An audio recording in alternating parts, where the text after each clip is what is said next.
हाँ नचली राजू रही तू सब गाड़ी मार दे दे गाना ना होगा गावे दे बता बता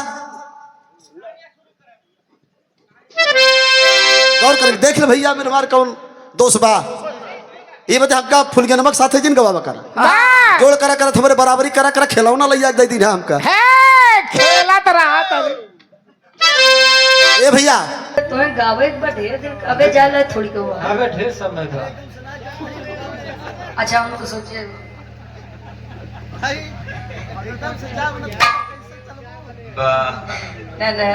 अबे ढेर दिन रहा एक बार की अबे समय भाई कहाँ जाए लगा अरे बैठा अरे ना बैठा बैठा अरे चाचा बैठा हो हाँ बैठा हाँ ठीक है भाई ठीक है चला समझ चाहता ही 10 मिनट और भैया हाथ जोड़ते तोरे गोली गिरता ही चल भाई चला हाथ जोड़ के विनती बाजा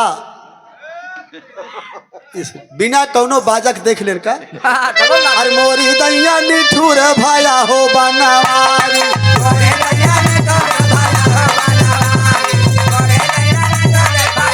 भाया हो बनवारी भाया हो बनवारी मोरी दैया निठुर भाया हो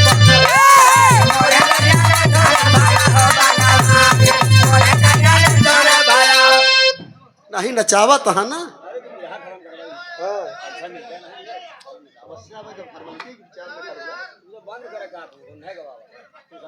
ये ना कहा था चला हाँ नचली राजू रही तू सब गाड़ी मार दे दे गाना ना होगा गावे दे बता बता गौर कर देख ले भैया मेरे मार कौन दोस्त बा ये बता हक्का फुल के नमक साथे जिन गवा कर जोड़ करा कर थमरे बराबरी करा कर खिलौना लइया दे दी ना हमका खेला तो रहा था ए भैया ये कहानी पे आवा आप लोग भगवान के मुनरी और श्याम के बंसी केहू सुनाई के राजी नीला डरम में पेल के मार डारे उनका दफनाई दे तब एका सुनाई के राजी बाटे और दमाद सास को लेके भाग जाए एका सुनाई के राजी बाटे रिश्ता बचत ना आई बा खास के पे करा जाए विश्वास दमाद के लइके बागई सास केहू रोकवैया नहीं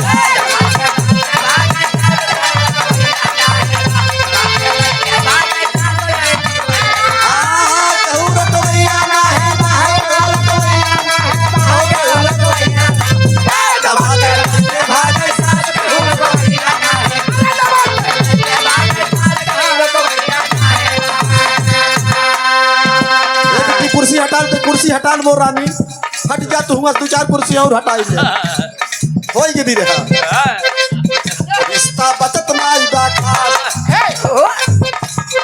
ध्यान दे आप लोग आग लाग जाए इसे ब्रह्म आग लाग जाए जब तक आप सबके विचार न बदले हम एक आज लिख देते ही सत्य बाणी बा एक चाहे जमन समझ के अगर ऐसे ना आप सबके विचार रहे तो हर घरे में ब्रह्म आग लागे सबके उजल के मर के नाश हो जाबे राख हो जाबे बोले बच्चे ही शिवराम कैसन कुछ लोग रही रिश्ता बचत नाई बा खास दमाद के लइके भागे सास बारे दमाद बारे सास जहाँ बिटिया जाए चाहे मैं माई चली जाता फोनवा से बतलाए ना रिश्ता बचत नाई बा खास के पे करा जाए विश्वास दमाद के लइके भागे सास के हुर तो दिया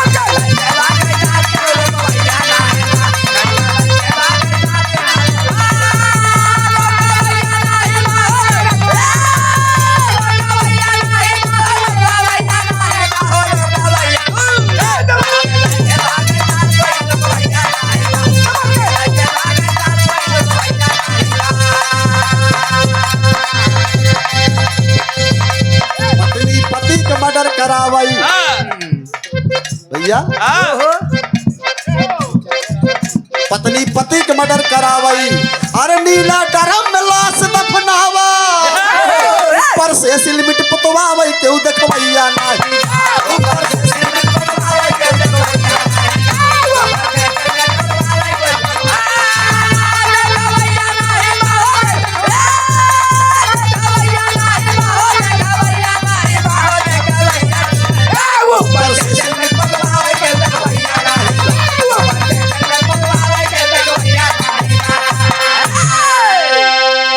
तोहार से होई गे हमारे से कराई दे 10 मिनट बाद फिर आया तू 10 मिनट बाद आया हम 10 मिनट बाद आया रुचि गई ही तब आई खूब नाच के डांस के मंच के नागिन डांस के मारा गड़िया गूलर होगी चल देखे तो कितना भाई कितना नचता तू हाथ जोड़ते ही भैया हरे बाबू हरे क्षमा चाहता ही हम जमन छेड़े ही एक पूर्व करब हम चाहे जितना जने जौन का तवन करा भैया बहुत मन से धुई हैं ये कुर्तवा धोती जौन पहरे ही सब निपोरी लागत है पैंट शर्ट पहरे पतलून पहरे यहाँ तो हीरो लागत है अब भाई मऊ जींस पैंट वाला टी शर्ट पहरी निपोर दे हाँ लावा पहिर के ना दिखाई दे हम 3000 जूता पहिर राजू इतना हल्के में लेता है ना सही हम 1,20,000 टहरत है अब वो दिखाऊ खोल खोल एक दिखाई हमार बांगलवा दिखाऊ बांगुड़ ना ही चल भैया अच्छा तो मौज मौज गौज बदे कहे बाटा तो का भाई आनंद ले बड़ी सुंदर सुंदर गीत बड़ी अच्छी अच्छी बात अब बड़ा सुंदर भी रहा जनक जी के मुनरी जहाँ जहाँ के कुल के नासे करे जले राजा जनक के नगरी में रहे तले आकाश सूखा पड़ गया बेचारो भी आ करें तो सीता जी लेके चली अयोध्या नगरी में तो राम जी के 14 वर्ष के वनवास दशरथ जी बेचारू चल बसे मुनरी दे देहन अब यार खेवनहार केवट महाराज का देनो तो लेबे ना भदे बहुत चतुर रहन चला कर कहे स्वामी के तू ही रखा अजले राम जी का दे देन तले राम जी के साथे बेचारू साथ घटना होइला सीता जी के हरण भा हनुमान जी लेके पहुंच गए लंका नगरी तो लंका नगरी विनाश हो गया बारे इंद्र जी बारे विश्वकर्मा जी बारे विश्वकर्मा भगवान बड़ा खेला करत भाई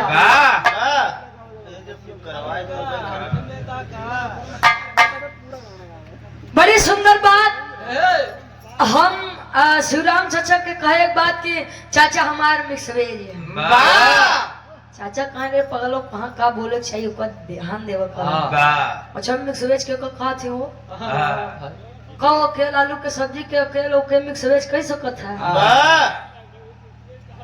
अकेल भिंडी के सब्जी के ऊपर मिक्स वेज कह सकत है जले कुल सब्जी एक में मिलत है तो के लोग कहीं मिक्स वेज बनाई दे तो चाची बता रही है मिक्स वेज हाँ वो नहीं वो खुदे बेचारू मंच से बचाओ थे शिवराम ऐसा गवई यहाँ जौन हर चीज लेके डालत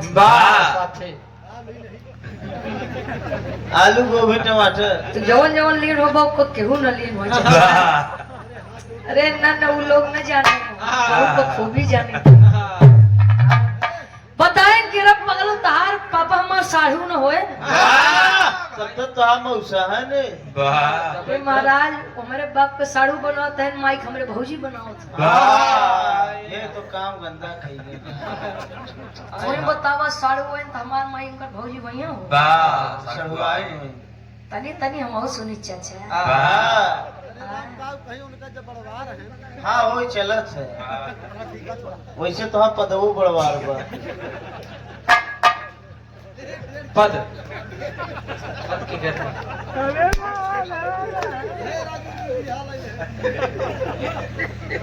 यही प्रतापगढ़ है पागल ये मेठी ये बैठी है ये मेठी का प्रतापगढ़ है अरे तू भी प्रतापगढ़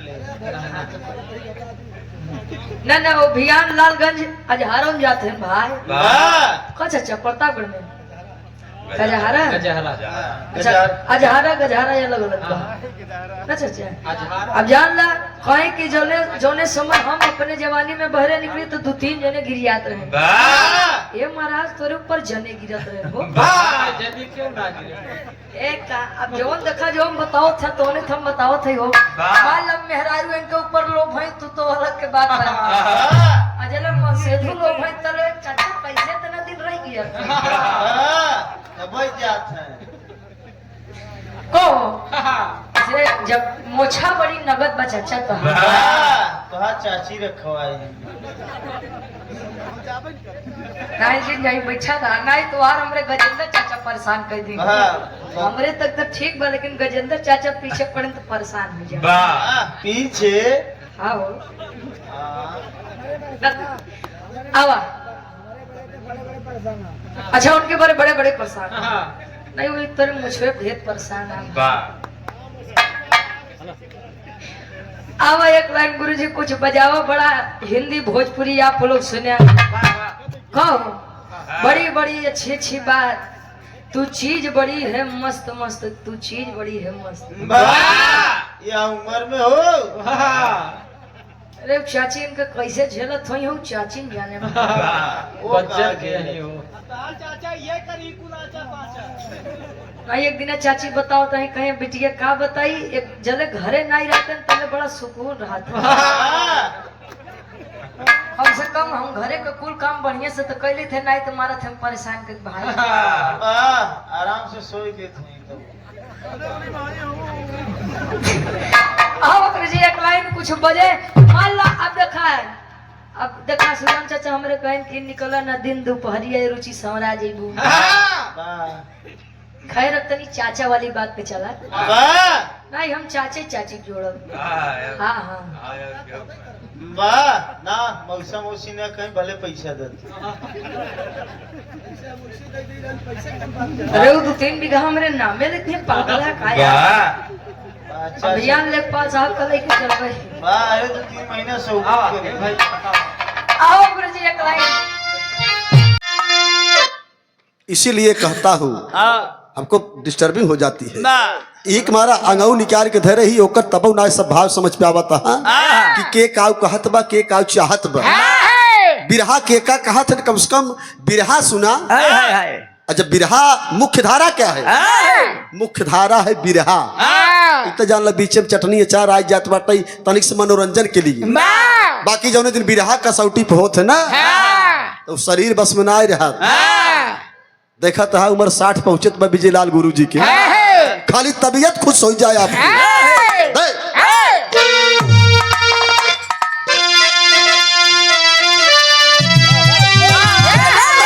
अगले बगले देख के ना समझ में आवत बा लरजती लता पाके बेला बसंती बागन में रागन की तरुणाई छाई छलकने लगा जाम मकरंद से जब भौरों ने पकड़ी कुसुम की कलाई मन के सरहद पे जलती अलौकिक समा अरे दूर तक जिसकी बिखरी थी आभा चल दे दिया दान जन्नत की वह संपदा दया रूप सागर में डूबी रकम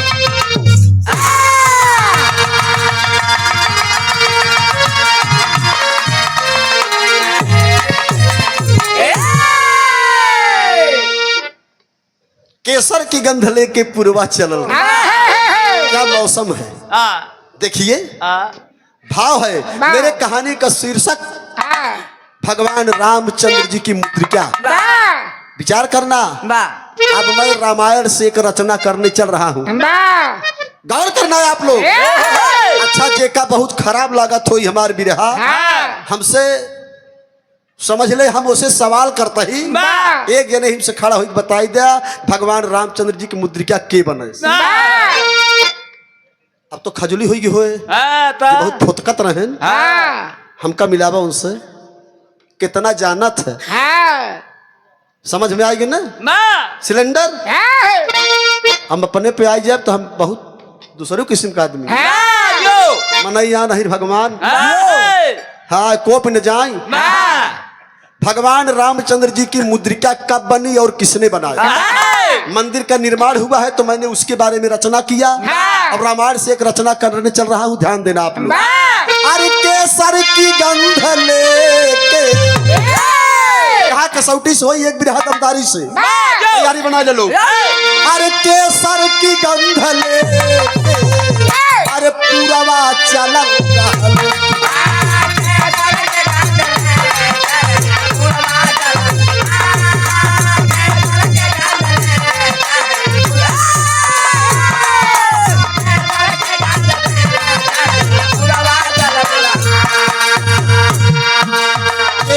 की गंध लेके पुरवा चलल रहल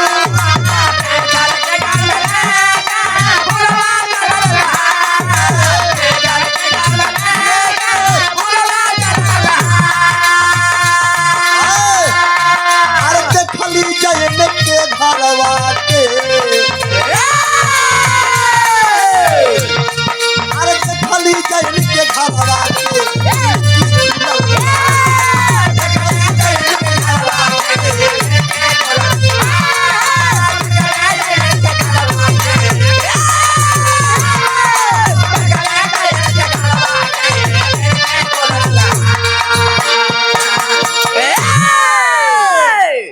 बताऊंगा इसीलिए इन चीजों का इंतजार था।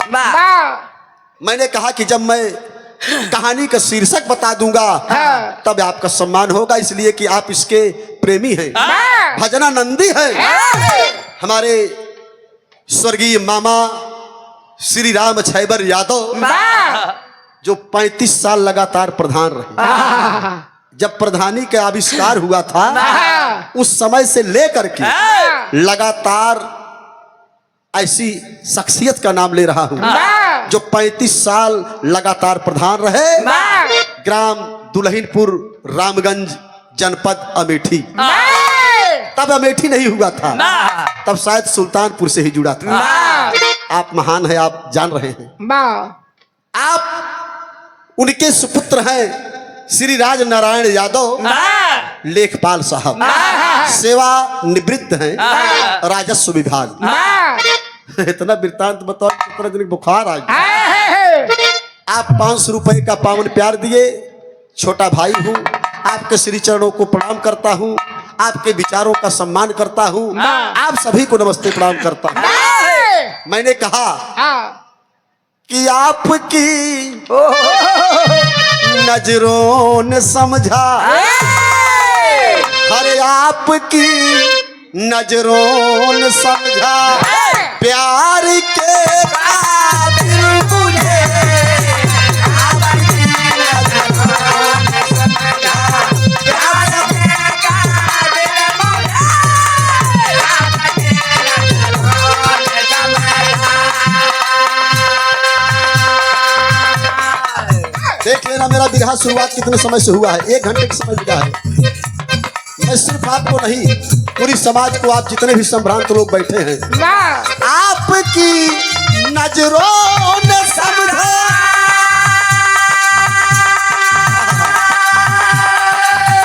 प्यार के काबिल मुझे। अरे ढूंढता था अब तलक जो, ढूंढता था अब तलक जो मिल गए।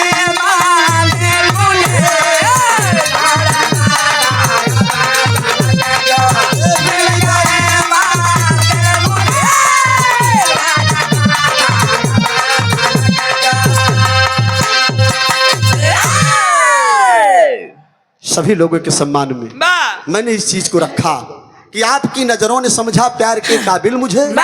ढूंढता था अब तलक जो मिल गई मंजिल मुझे। तारे नारी ना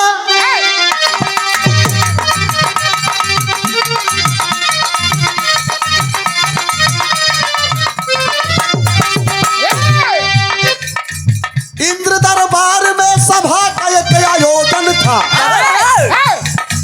इंद्र दरबार में सभा का एक आयोजन था, जहाँ पर देवता गंधर्व सबका भोजन।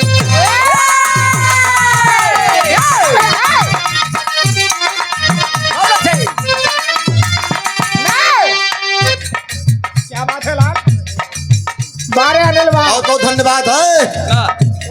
देखिए, जब भाव को समझेंगे तभी प्यार मिलेगा। डॉक्टर अजय यादव धनजई, रामगंज अग्रेसर पनवरिया। अच्छा, ननियौरे के अगल बगल 4 गाँव को नाव लड़कियां जनबई कर बहु आई ननियौरे तो ही एक थे दुल्हन तारा बहो। एकदम हम हुई मेहराई के हेरत हेरत हमारे मौसी पाई। अच्छा था, मैं इतना निक रहे ननियौरे में कि जहाँ रात हो जाए वही टिक जाए। दूसरे घर सवेरे आई, सब मामा मामी नाना नानी भैया भौजी कितनी कखरवार देख जा रहे मेहरारू के, मेहरारू बन के। अरे सुरेश बहू, डॉक्टर अजय यादव धनजई से 200 रुपए के सम्मान। डॉक्टर साहब को नमस्ते प्रणाम है।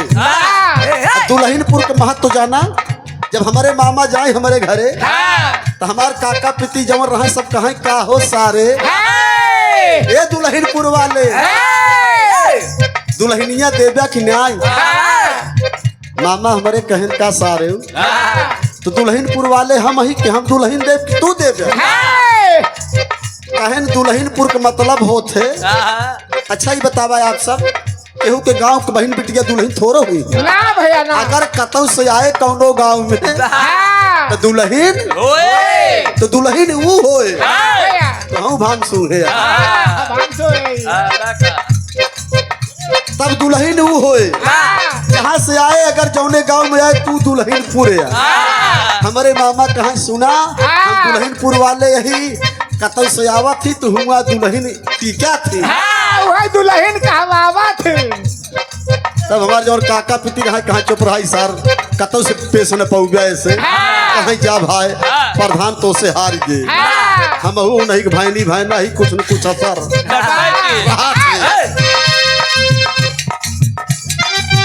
इंद्र दरबार में सभा का एक आयोजन था जहाँ पर देवता गंधर्व सबका भोजन था। दावत पाके ब्रह्मा विष्णु वहाँ आए थे।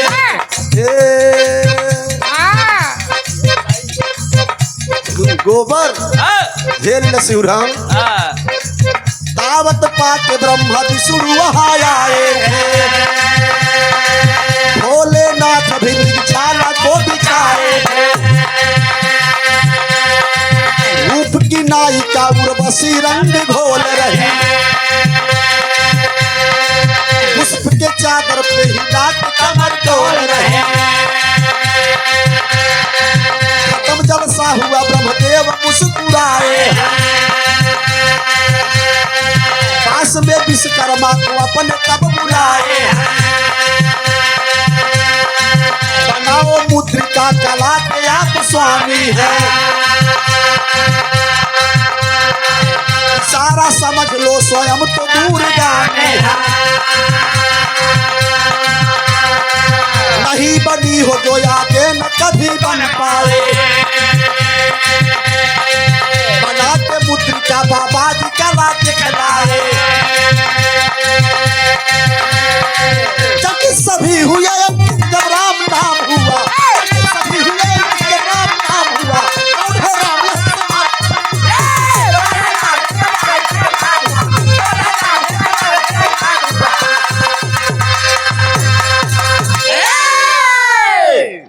बात को समझ ला।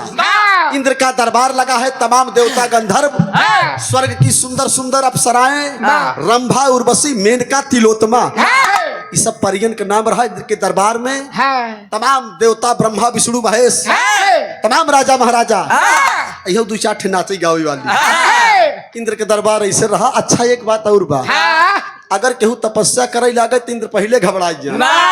अगर एक तपस्या सिद्ध हो गई हमार इंद्रासन चला जाए तो नचऊ गावे वाली चल जाइए। देवतन मठाधीशन की हाल हाई देखा तई हमका जी संकेत कर हम समय से एकदम बहुत लेट होता था घंटा बस इससे ज्यादा ना। कहानी पे गौर किया। उर्वशी नाचत ब्याह वही दरबार में एक सुंदर अंगूठी की रचना भाई। ब्रह्मा ने कहा विश्वकर्मा से कि एक ऐसी रचना करो जो आज के पहले ना तो कभी हुई हो और ना आज के बाद हो चाहिए। ऐसा रचना करा जो आज के पहले न भाई हो न आज के बाद हो। ब्रह्मा के कहने पर विश्वकर्मा भगवान एक सुंदर अंगूठी की रचना कर दी। उस अंगूठी पर राम नाम लिख दिया गया। राम नाम लिख दिया गया। सभा विसर्जन हुई, लोग अपने अपने घर गए। लेकिन उर्वशी जो रूप रानी थी वह अंगूठिया ओकर नजरिया में धस गई। का बताई अगर ये अंगूठी हमका मिल जाए हमारे शारीरिक एक श्रृंगार बढ़ जाए। सब लोग चला गए। आधी रात का भोरहरी के टाइम उर्वशी फिर से सजी बजी इंद्र के दरबार में पहुंची, जहां इंद्र सोवत रहे। वहीं जाए के कहे राजन आ चला।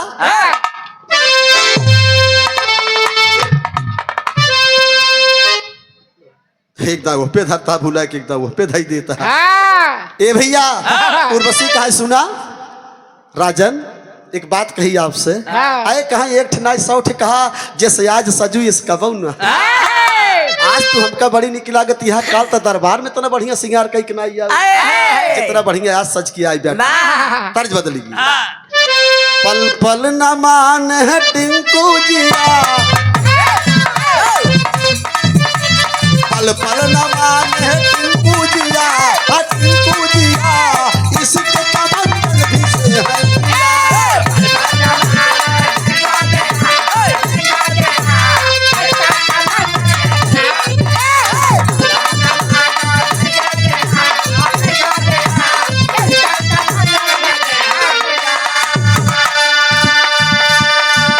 ओरिजिनल का है बताई।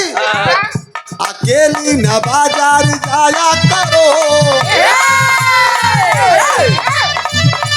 अकेली न बाजार जाया करो, नजर लग जाएगी हाय हाय, नजर लग जाएगी हाय हाय, नजर लग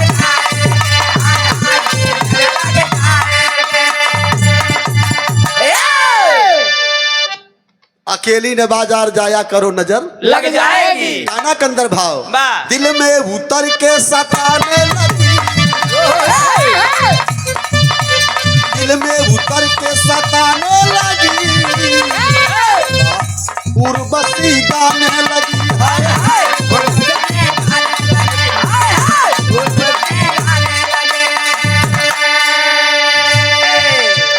दिल में उतर के सताने लगी, उर्वशी गाने लगी। ए बाबू उर्वशी पहुंचल इंद्र के दरबार में कहलस कि महाराज अगर आप खुश बाटा यह अंगूठिया हमके दे दे। इंद्र कहले उर्वशी यह अंगूठी का चीज है, जवन कहा तवन दे दे। गौर करना जिस अंगूठी की रचना इंद्र के दरबार में हुई थी, ब्रह्मा ने इंद्र से कहा ये अंगूठी ऐसी है कि आपके दुख सुख में काम आवेगी, इसे कहीं खोने मत देना, ले जाइए। लेकिन जब उर्वशी के रूप रेखा देखे सुंदरता देखे तो इंद्र भुलाई गए कि ब्रह्मा हमका रोके यहाँ देखें ताब कहें ले लाली काजर देखे के बाद अच्छे अच्छे ऋषि मुनि ढाई गए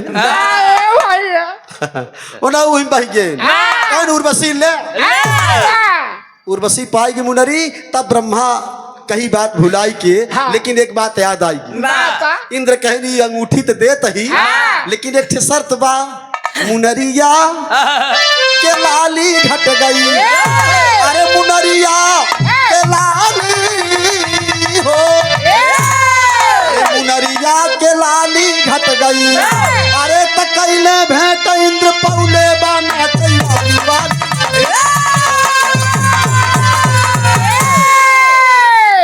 तेरी रे कैले भेंट इंद्र पौले बा नाचई वाली, मुनरिया के लाली घट गई।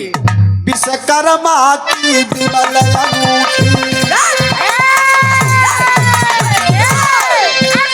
इंद्र देवता बदिए उतार,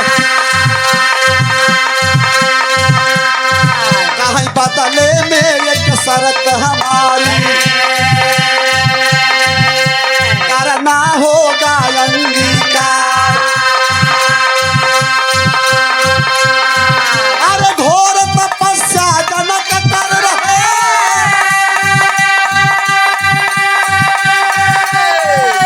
क्या कर उनको छलया।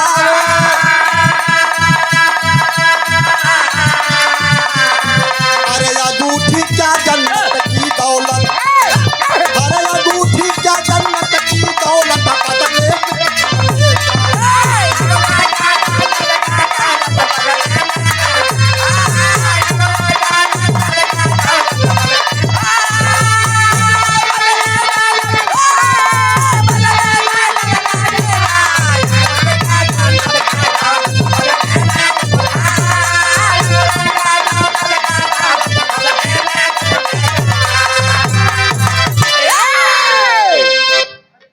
ऊ मुंडरी पाएगी उर्वशी। उर्वशी की जब दाई धन इंद्र कहन की राजा जनक तपस्या करता हूँ, उनकर तपस्या भंग कही देबू तो होका माला माल कही दे। उर्वशी कहे जब देवतन का राजा महाराजा तो होका निपोर दिन तो जनक कौन चीज है। अब टिकुली काजर कही के चली गई जनक के दरबार। जनक एक जगह तपस्या करते रहे, गई घूर घाटी बजावे लाज सुने रुचि गाई अरे साना नाना रतिया कारे का दादा अगर राम कैलाश गावत रहे ना तो पीस की सुने वाले भैया बिरहा के प्रेमी बिरहा दातार सुखी रख मालिक बनाए रहाई मथुरा नगरिया में फरली बरिया हो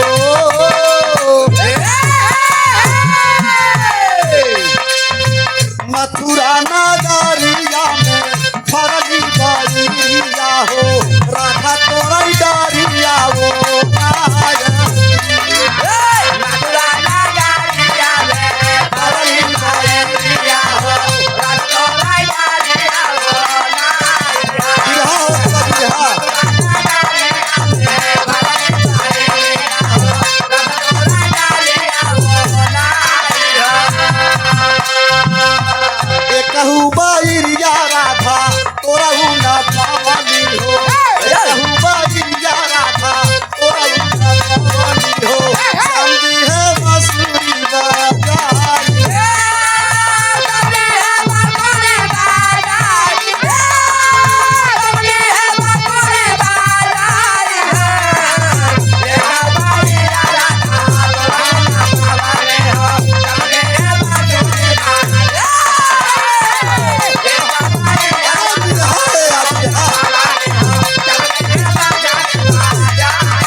बिरहा ऐसन गावा कि झलक आई जाए।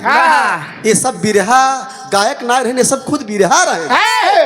अगर इतना समझा तो जाना इस भाव पर प्रेरित होकर के आदरणीय आप हमारे बड़े भैया श्री सिया राम यादव शिव राम सिया राम मैं सब जग जानी करहु प्रणाम जोरी जुग पानी 101 रुपया के प्यार बा, पाँव छू के पैलगी बा। आप सब भाई के नमस्ते प्रणाम बा। पूरी जनता जनार्दन के दातार सुखी रखा। मैं मेला देखन जाऊंगी रे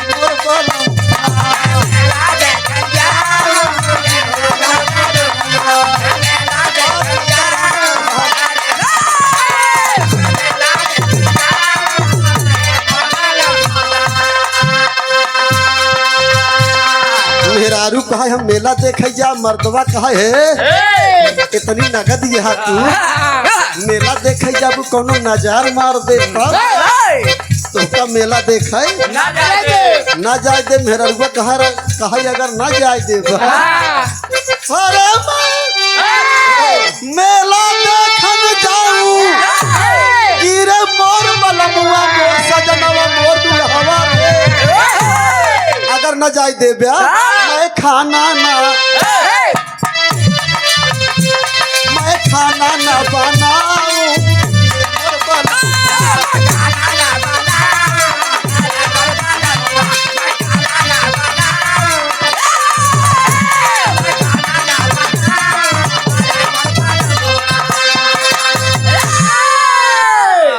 बात आए पे बात कही जात ना तो बात रोवत भाव रहा प्रेम रहा। हम कोनो गलत चीज कितना बीच में प्रयोग कीन प्रयोग ऐसे कीन जवन सोने में सुहागा हुई। ये बिरहा गायक ना ये अपने बिरहा चल के चला यार। सुनई वाले भैया वहर जुटा बाटन तपस्या कर रही यार उर्वशी पहुंच गई घूर घाटी दुनिया के बांधे हुई पहुंच के जहाँ तपस्या करता है ये गोल उठाई के राजन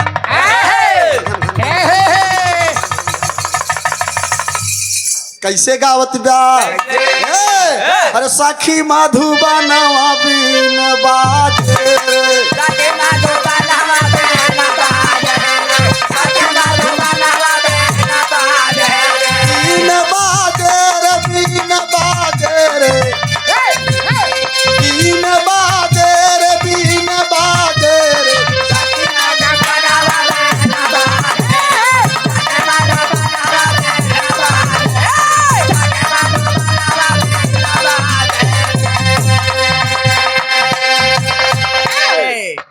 दैया नजर खोला हो मोरे राजा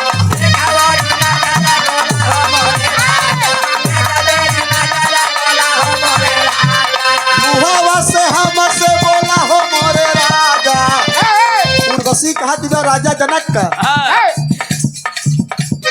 मुहावा से हमसे बोला हो मोरे राजा मेरी नजर खोला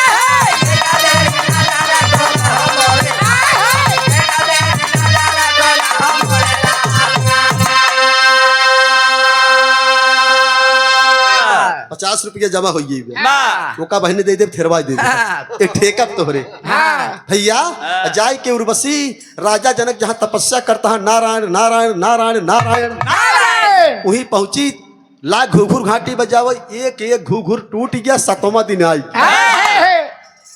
कहेस भगवान ही कैसन ऋषि महात्मा बा जौन अखिए नान खोलत जब एक घुघुर रह गया सब हुआ एक वैसे फाट पड़ी राजा जनक के ऊपर राजा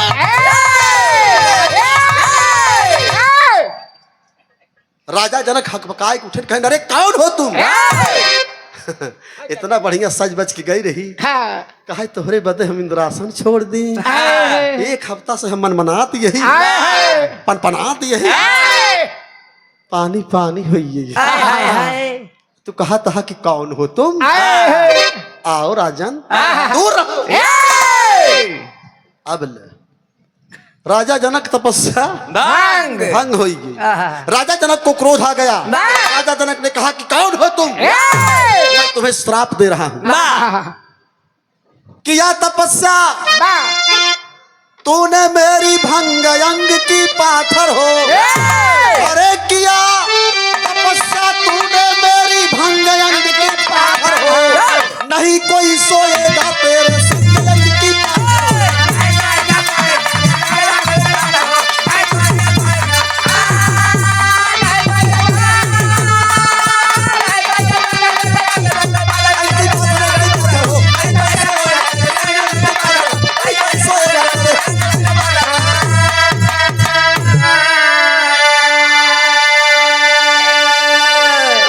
मार दिए हैं तप का पानी राजा मंत्र परोरी हो यथा अवस्था देर नहीं पत्थर हो गई गोरी हो अरे आखिर समय खिलाई अपना रंग अंग की पाथर हो सूखा से छिड़ गई जनक की जंग अंग की पाथर हो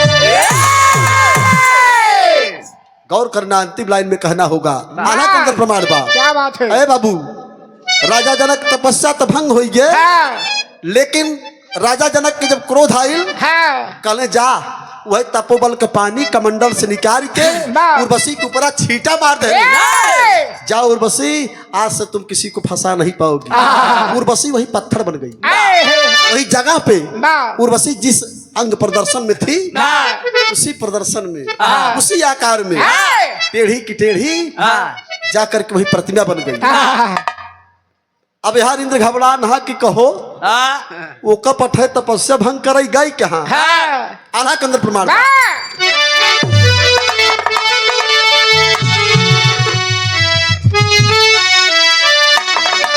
अरे समय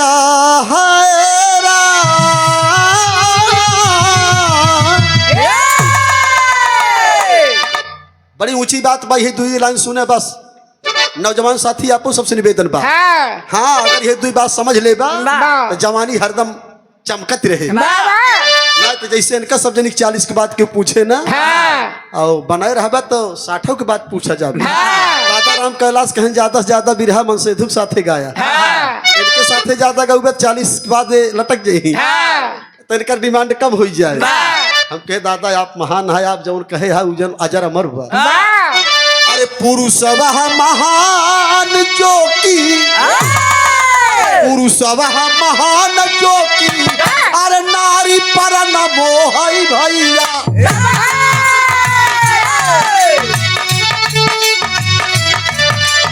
अरे प्रिया महान चोले घर बाबा बात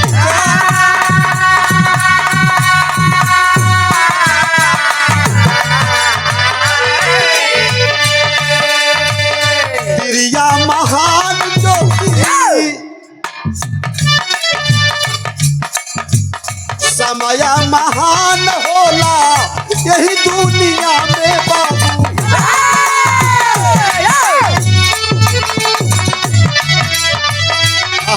बारे बाबूजी, राम शरण कश्यप रमण अखाड़ा दौलतपुरवा।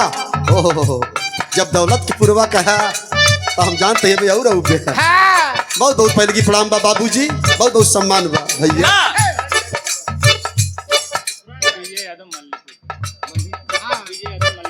भैया हमार विजय यादव मल्लीपुर मल्लीपुर से सादर 151 रुपया के प्यार बाया जब बच्ची आई जा हम एकदम बुखराई के बाटे इनके सबके हाथ से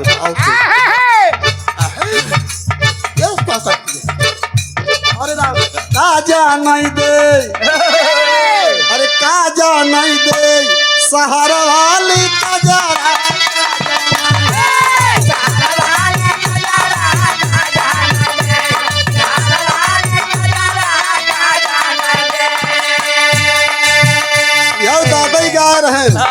नहीं की चौकी पे बारे IAS ADM साहब डॉक्टर विश्राम यादव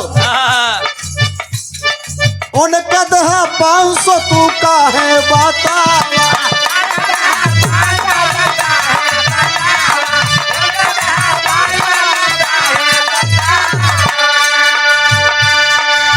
बहुत बहुत धन्यवाद। 200 रुपए का सम्मान सौरभ शुभम शिवम का नाम है सौरभ भैया, बहुत बहुत धन्यवाद। वह जवानी ऐसे मस्कत रही क्या कहते से बहुत बहुत धन्यवाद बा। आशीर्वाद के कामना बा दुल्हनपुर की धरती से। काजा नहीं दे, काजा नहीं दे सहारा वाली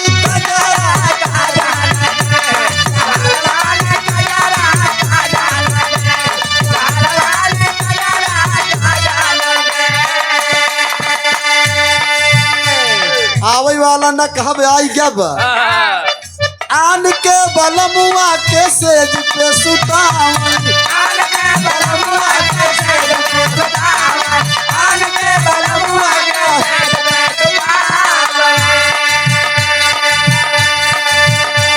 अरे अपने बलम का बिछाई दे गोनारा का जान सहारा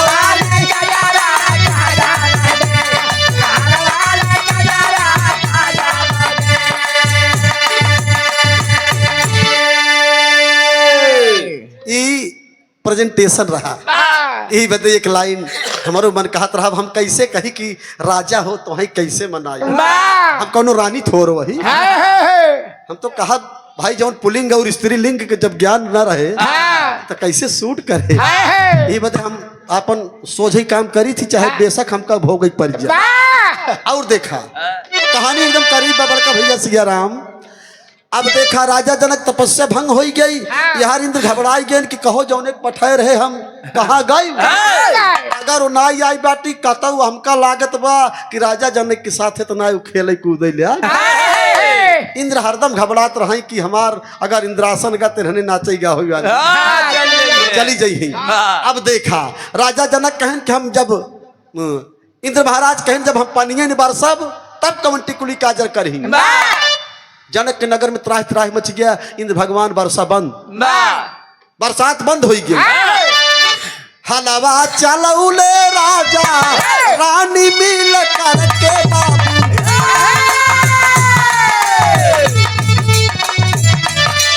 अरे फसल घड़ी लवा के में सीता गई।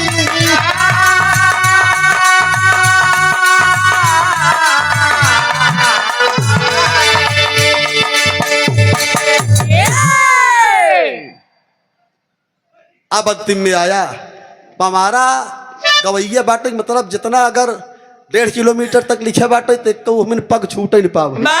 समझाए कि निकल आवा जाए कहानी। अब 17 ठो में तर जाई जब भारी ब्याह कहते अरे ही किया हो आ गया। अरे राम हो राम चला देखा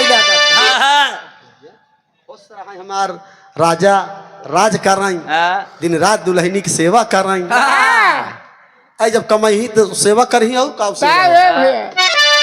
हमार तोहार सिंगार पैसा मेहरारू के सिंगार ये हाय आखी के आगे रहे आजकल इसे कहबे करत दो टाइम के बदले मिले एक टाइम लेकिन रहा अखिए का गवई गांव के गोड़े भैंस चरावे में हरिक टिकुली देख गणेश यादव दुल्हिनपुर बहुत बहुत धन्यवाद बा बेटवा का आशीर्वाद बा भैया भौजी के नमस्ते प्रणाम बा सकल पंच के नमस्ते प्रणाम बा।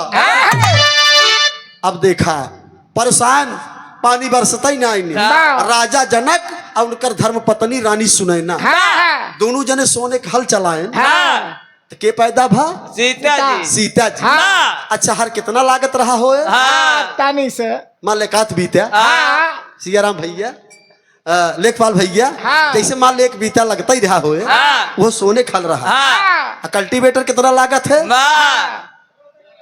कितना भाई उतना ना लागत एक हाथ बोला एक हाथ लागी कहाँ जा रही बंदी ना जानता दो एक जगह अगर सोने खल एक बीता लाख तो एक मार हम इशारा कर दी जो यही कहा कल्टीवेटर मान ले एक हाथ लाख एक बीतम सीता जी निकल आई एक हाथ हम क्यों नहीं करते यह थोड़ के भेद ही बैठे विचार क्या बाबा ए बाबू सीता जी पैदा भाई रच के सयान भाई बारी फुलवारी में घूमे लगी एक दिन सीता हुई पहुंची जहाँ राजा जनक उर्वशी पत्थर बनाए रहे जब सीता जी गई वही पत्थर के मूर्त के लगे तो झरझर झरझर होकर अखिया सांस बरसैला अखिया सांस बरसैला एक हफ्ता तक यह करिश्मा चला एक दिन सीता जी पूछी राजा जनक से बाबूजी हम जाई थी बगिया में एक ठे पत्थर के नारी के आकार बा ओकरे अखिया से आंस बरसा थे के हो राजा जनक कहने के रोबा तक क्यों हंसा था छोड़ा कहे ना जब तक बतैबा ना तब तक खाना पानी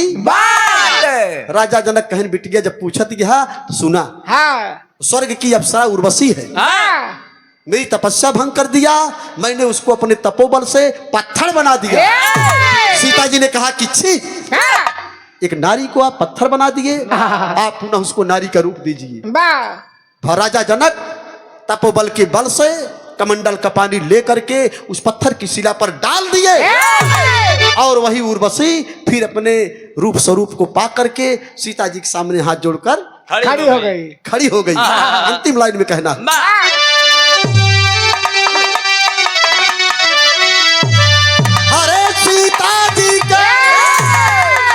सीता जी को उर्वशी थमाई मुनरी अरे तजहिया आए दुख भवनिया सहाई मुनरी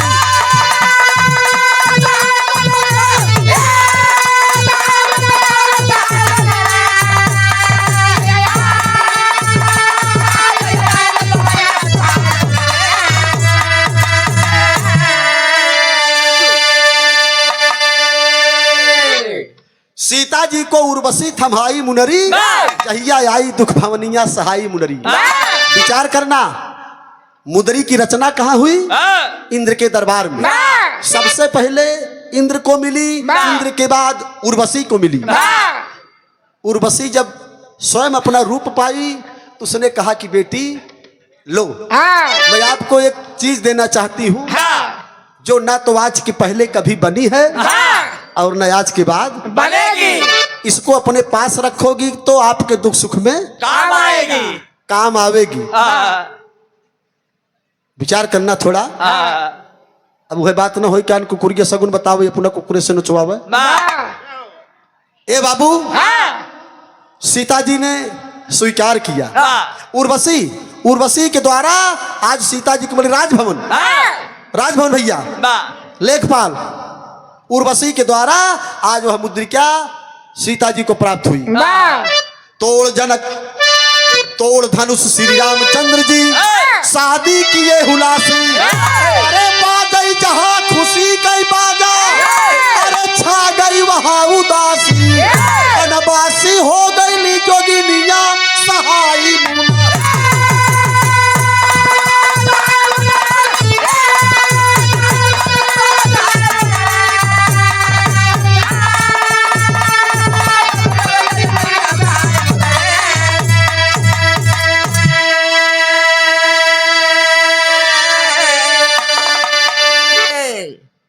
बहुत सही साथी भगवान राम ने धनुष का खंडन किया सीता जी के साथ वाह विवाह हुआ। आए, कहानी करीब बात सुना कम से कम।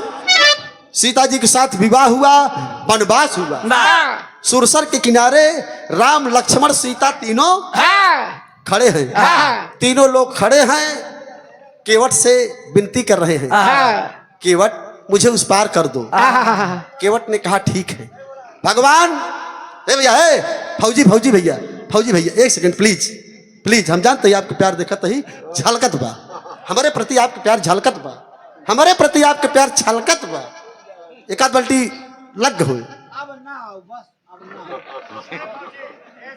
ए भैया। अब सीता जी क्या फौजी बोलो मत यार, डिस्टर्ब मत करो, गाना एकदम करीब आ गया। हम लपेट ले अच्छे अच्छे को। हाँ तेल सुपारी। हाँ सीता जी को हाँ मुद्रिका प्राप्त हुई उर्वशी के द्वारा, वाह धनुष का खंडन हुआ, हाँ वनवास हुआ। केवट ने उस पार किया, केवट ने उस पार किया। भगवान राम है भैया, भगवान राम सोच रहे हैं केवट ने तो अपना काम कर दिया, अब मैं केवट को उतराई क्या दूं। अरे मानव जरा समझो, ये ISPCS के इंटरव्यू में आएगा। मैं जो बता रहा हूं, जो गा रहा हूं, आप तैयारी कर लो। भगवान राम सोच रहे हैं कि मैं केवट को उतराई क्या दूं। वहां पर सीता जी ने बड़ा सुंदर काम किया। बारे गोस्वामी तुलसीदास जी, मैं आपको प्रणाम करता हूं। कोई माने या ना माने, 2 लाइन भाषण देखो थे तो 3 दिन पहले से इतने बड़े खर्रम लिखवावत थे, तब वो काउंटर पर धाई के बोला थे। और जो इतना बड़ा ग्रंथ लिख दिया वो किसी महान व्यक्ति से कम नहीं। मैं उसकी कीर्ति को सम्मान करता हूँ, उसके काबिलियत को सम्मान करता हूँ। कोई माने ना माने, इसकी मेरी कोई जिम्मेदारी नहीं। केवट सोच रहा है क्या मांगू। भगवान राम ने कहा कि मांग लो। अब सोचा था कि हम दे ही क्या, बलकल वस्त्र के सिवा भगवान राम के शरीर पर कुछ नहीं था। सोचा था केवट अपन काम कई देश हम का दे। बारे जगत जननी सीता जी, बारे गोस्वामी तुलसीदास, सिया पिया के हिया जान निहारी, अरे मन मुदरी मन मुदी करुणा।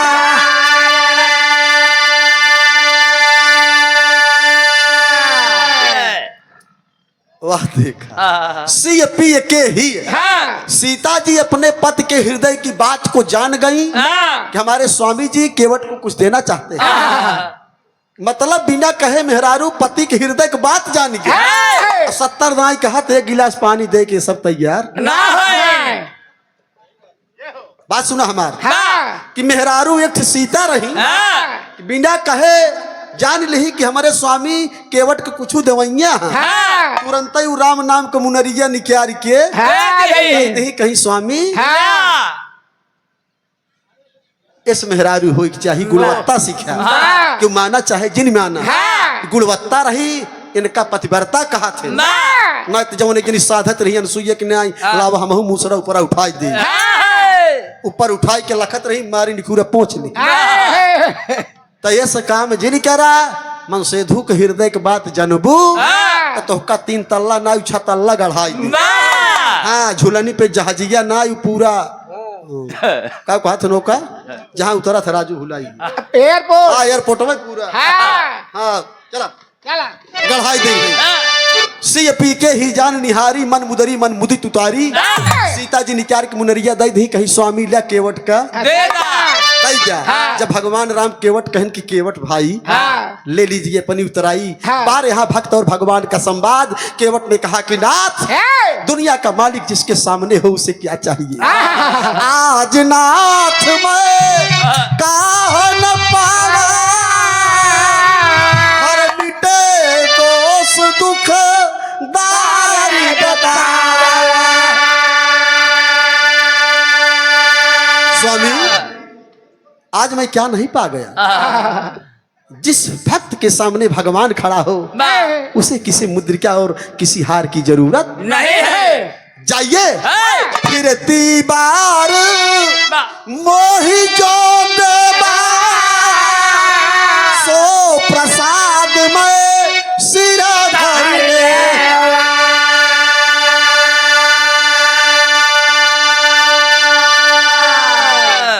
अब कछुनाथ न चाहिए मोरे दीन दयाल अनुग्रह तोरे। ये भाव है, ये रामायण है, ये प्रसंग है, ये बिरहा है। यहाँ पर रचना हुई, रचना पे रचना, रचना पे रचना। प्रेजेंटेशन देखो, दृश्य देखो।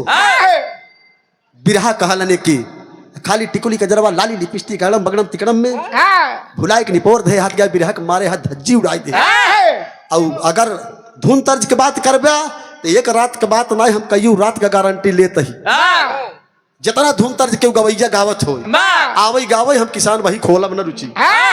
हम पूरी रात गाओ, चाहे जितना धुन, चाहे फिल्मी हो, चाहे भोजपुरी हो, चाहे दादा माई वाला हो, चाहे आजा आजी वाला हो। ये हमारे गुस्सा बारा थे। बिरहा करा करा तो बिरहा करावा करा, ना तो बोला रंगोली रंगा रंग कार्यक्रम। चार छठे जो कढ़ैया बांध उनके चमक चमक चमक चमक चमक चमक आग लग गया थे दही। हम जब बिरहा का तहस नहस करा था तब भगवान राम बोले कि केवट ठीक है, मैं लौटते समय जो कुछ मांगोगे। और दिन बीता है, और दिन बीता, सीता जी खरण हुई गया। सीता जी गई पंचवटी में, अशोक वाटिका में बैठी है।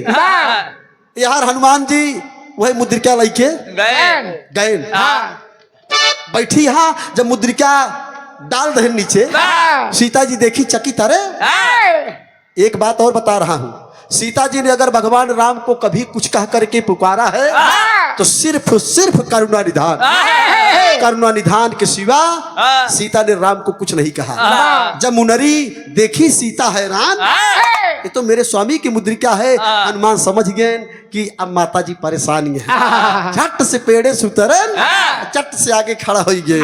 राम दूत मैं माँ तू जान की, अरे सत्य शपथ करुणा निधान।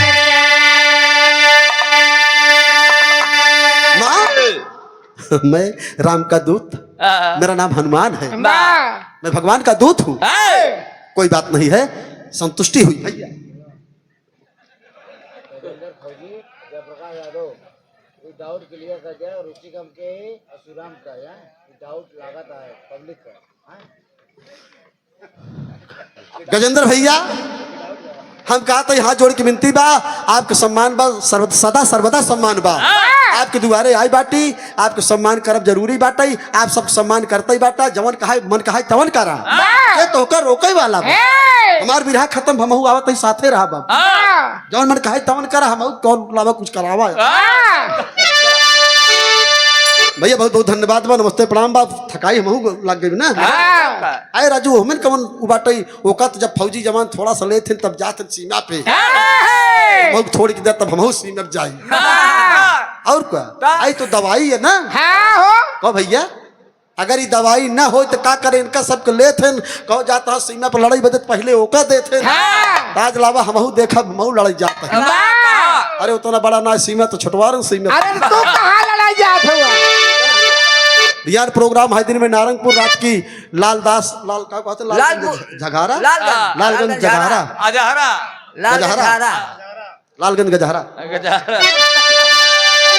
अंतिम लाइन भैया बाबू हाथ जोड़ता ही है पीपू।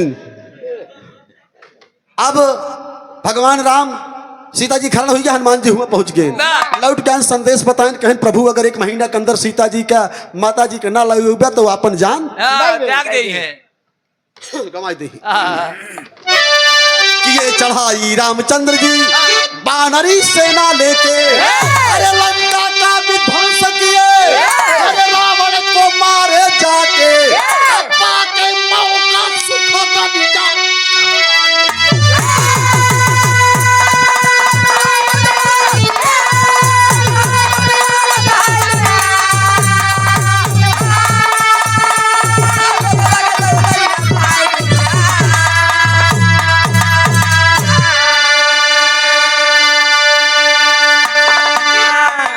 चढ़ाई रामचंद्र जी बानरी सेना लेकर, लंका का विध्वंस किए, रावण को मारे जाकर। पा के मौका सुखदनिया सहाय मुनरी वानरी सेना लेकर के लंका पर चढ़ाई कर दिए, विध्वंस करके एक लखपू सवा लखना कीता घर जलत न दिया मारा गा साला कुलघाती मार के रिपोर के एकदम लंका नहास तहास कई के सीता जी के लिए आई के चला आयन घरे। हमारे विरहा के माध्यम से ये मकान का रचना भा, भगवान राम के मुनरी की रचना भा। गुरु बिहारी गुरु गणेश गुरु रामलाल गुणकारी कथन करे श्री गया कवि प्रतापगढ़ बंगला भारी।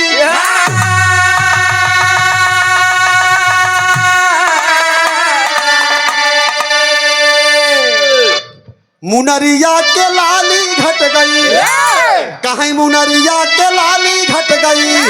अरे तो शिवराम राज नारायण एक फूल एक